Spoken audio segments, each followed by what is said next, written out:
وبالسند المتصل منا إلى الإمام الهمام الحافظ الحجة أمير المؤمنين في الحديث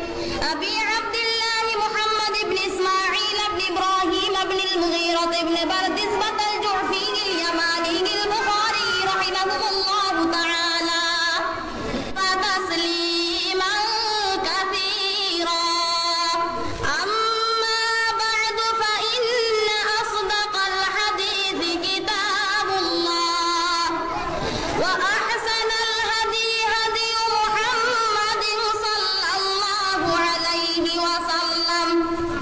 وشر الأمور محدثاتها وكل محدثة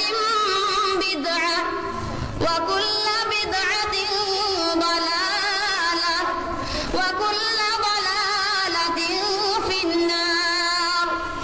بالسند المتصل منا إلى الإمام الهمام الحافظ الحجة أمير المؤمنين في الحديث أبي عبد الله محمد بن إسماعيل بن إبراهيم بن المغيرة بن بردزبة الجعفي اليماني البخاري رحمه الله تعالى.